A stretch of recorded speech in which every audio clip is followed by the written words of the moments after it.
O governo ucraniano está pedindo para que a população local deixe a região de Donetsk graças aos ataques russos. Será que a Ucrânia, então, desistiu desse território? A França começa a reestatizar alguns pontos importantes de energia, enquanto no Reino Unido Boris Johnson está sendo pressionado, inclusive com possivelmente uma nova moção de desconfiança que pode tirar ele do cargo de primeiro-ministro, depois de quase 40 renúncias, 30 renúncias no seu gabinete mais importante. Tudo por questões morais e não por questão de corrupção. Ao mesmo tempo, no Irã, notícia aí bombástica, prendeu o vice-embaixador britânico acusado de espionagem. O que será que ele estava espionando no Irã? Quais são as consequências geopolíticas desse ato? Se vocês querem entender um pouco mais sobre esses assuntos, e muito mais também sobre geografia, geopolítica, atualidades, política, polêmicas, enfim, tudo para você se manter sempre bem atualizado, já se inscreve no canal, deixa seu like, compartilha esse vídeo, que eu, professor Ricardo, conto muito com a sua ajuda. Belezinha? Cara, link para o curso completo de Geografia, Geopolítica e Atualidades. Para você que está interessado em aulas mais longas, completas, enfim, tudo para se manter sempre bem atualizado, já se inscreve no canal, aliás, já se inscreve na plataforma, tá? Que tá super completinho, o preço é baratinho para vocês. E claro, se você quiser contribuir sendo membro do canal, galera, sensacional, isso me ajuda a continuar produzindo sempre conteúdos aqui muito bem pesquisados, tal, embasado para vocês. Tamo junto? Então, ó, bora lá pro vídeo. Bom, primeira notícia, acho que ela é bem impactante, está relacionado à França. A França, existe uma empresa francesa chamada de EDF, que ela é a grande parte estatal, cerca de 84% das ações, e o restante de capital privado. Só que a França, assim como outros países da Europa, a França está passando um momento muito grave em relação ao fornecimento de energia, graças à guerra da Ucrânia com a Rússia. Inclusive, isso motivou com que todos os candidatos, principalmente a Marine Le Pen e o Macron, que concorreram no segundo turno, eles tivessem a proposta de aumentar os investimentos em uma fonte energética que é super importante na França, mas ficou assim, vai meio em segundo plano depois do acidente de Fukushima, que é a usina nuclear.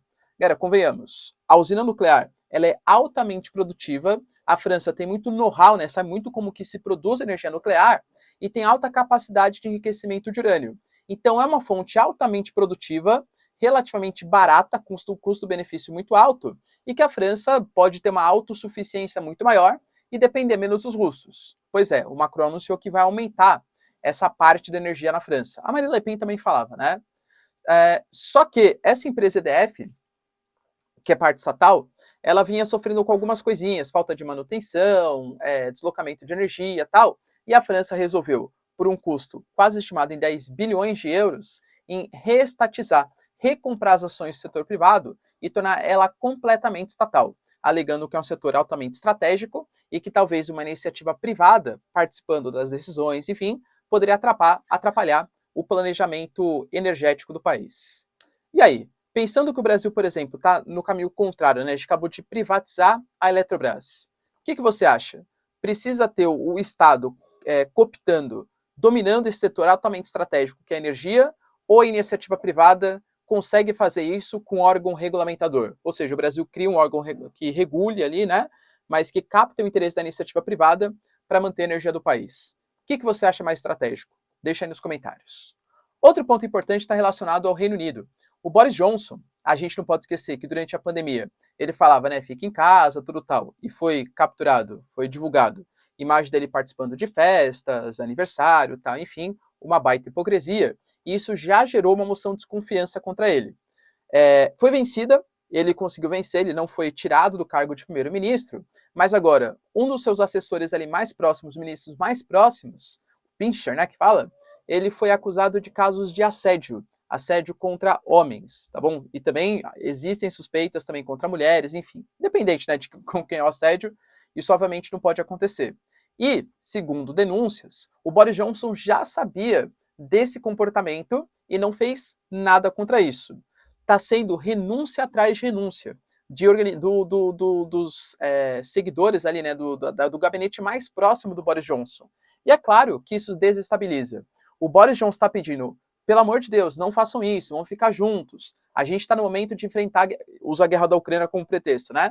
Estamos tendo que enfrentar a guerra na Ucrânia, a crise econômica, a gente tem que se unir, a gente não pode ficar um governo devastado, separado. Mas fato é que ele vem perdendo bastante credibilidade e apoio, tanto da população como do parlamento. muito possivelmente no futuro próximo, Boris Johnson pode ser tirado do cargo de primeiro-ministro. Isso porque, pelo menos até o momento, não há um grande escândalo de corrupção contra ele. São muito mais pautas morais de costumes, lembrando que o Reino Unido é um país, né, uma região que preza muito pelos valores, preza muito por essa questão dos costumes, tradições e tal. Pô, já teve casos ali de gente assistindo pornô, não posso falar aqui, já falei, né? Enfim, grafia no parlamento, já teve caso de assédio agora, enfim. Então tá meio complicada a situação do Boris Johnson. Na região da Ucrânia, a gente teve o governador ali da região de Donetsk, chamado de Paulo Kirilenko, ele pediu, por favor, população ucraniana, se afastem da região de Donetsk. Por quê? A gente teve a informação recente que a Rússia ela tinha conseguido dominar a região de Lugansk. Então ela ia focar não mais ali em Severodonetsk, Lysychansk, mas partir para Sloviansk, que é uma região próxima de Donetsk. Também é uma cidade próxima de 100 mil habitantes, assim como Severodonetsk e assim também como Lysychansk. E essa cidade ela está sendo constantemente atacada. Segundo a população, segundo o governo da Ucrânia, inclusive o governador de Donetsk, né, dos ucranianos, os russos, eles estão fazendo questão de mirar em locais onde tem civis. Então, por exemplo, na terça-feira, teve um ataque contra um mercado, obviamente só tinham civis ali, não estavam sendo utilizados, segundo a Ucrânia, claro, tá? A Rússia é outra questão. E aí a gente tem essa guerra de retóricas, essa guerra de narrativas. Mas segundo a Ucrânia, era uma região que estava somente ocupada por civis e que a Rússia está fazendo como se fosse uma espécie de terrorismo mesmo, né? Ou seja, eu vou tacar terror nessa população para que ela convença o governador ou as lideranças locais a abandonarem o território para que eu consiga avançar sobre essas áreas. A Rússia diz que todos os ataques que ela faz são ataques de alta precisão. Inclusive citou, por exemplo, a região de Kharkiv, que também foi alvo de ataque, segundo o próprio Ministério da Defesa russo, onde eles mataram mais de 150 soldados ucranianos, não civis. Então a gente tem essa guerra aí, né, de histórias que estão sendo contadas. Inclusive, a própria liderança da Ucrânia alega que a Rússia está utilizando bombas de fragmentação, que em tese é proibido em áreas onde você tem civis. Você não pode atacar civis ou áreas com civis com esse tipo de armamento. Áreas de militares, não que seja legal, claro, mas menos problemático, tá dentro do jogo. Mais áreas de civis. Ou seja, se de fato, né, o governo local pedir para a população sair dessa região, pode ser que o grande sonho da Rússia, pelo menos nesse momento do conflito, ele consiga se realizar, que é o domínio tanto da região de Lugansk como Donetsk, ou seja, dominando toda essa região de Donbás, que é a região que os russos estavam acusando de russofobia, que existiam movimentos nazistas, né, enfim, na região do leste ucraniano. Então, aparentemente, os russos estão obtendo uma vitória bem importante nessas áreas. E para finalizar, ponto bem importante. Lembrando, esqueci até de comentar com vocês. Tá tendo uma reunião também em Lugano, na Suíça, onde as principais lideranças mundiais eles estão arquitetando o que eu até citei para vocês em 2 vídeos passados, do novo Plano Marshall. Estimou-se que para a recuperação da Ucrânia vai ter que ter um gasto de aproximadamente 750 bilhões de dólares, que vão vir a partir de doações, financiamentos e, claro, muita aliança geopolítica para receber. De novo, por mais que eu não que eu esteja duvidando das boas intenções da União Europeia, dos Estados Unidos, mas convenhamos, nações não fazem bondades, nações fazem investimentos. O Iêmen está atravessando uma guerra civil gigantesca há anos. Quais são os investimentos dos países ocidentais? Myanmar atravessa uma guerra civil gigantesca. Quais são os investimentos dos países ocidentais? E de novo, né? Então os países ocidentais são ruins. Cara, é geopolítica, não existem amizades, existem interesses. Existe investimento. A Ucrânia, bem localizada ali, próximo da Rússia e tal, obviamente é altamente estratégico que seja um aliado do mundo ocidental. E para finalizar, notícia polêmica aí envolvendo a Guarda Revolucionária Iraniana. A Guarda Revolucionária Iraniana, inclusive confirmado pela própria mídia estatal iraniana e pela TV israelense também, prendeu o vice-embaixador do Reino Unido, que estava ali sobre uma viagem no Irã, acusado de espionagem. Inclusive, a própria esposa do representante da embaixada da Áustria, austríaca, ela também foi presa, acusada também de espionagem. são uma série de embaixadores, uma série de pessoas ainda não confirmadas, é uma notícia muito recente, mas que estavam ali, segundo o Irã, tá?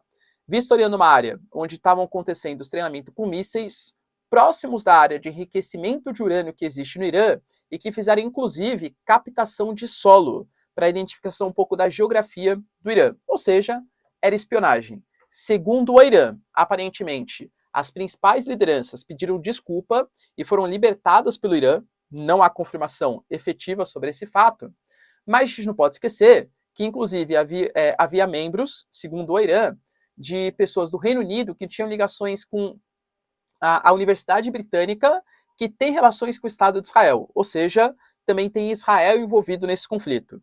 A gente não pode esquecer que o Irã está bem no embate de uma possível retomada do acordo nuclear com o Irã, para que o Irã pare de enriquecer urânio. Duvido que isso aconteça.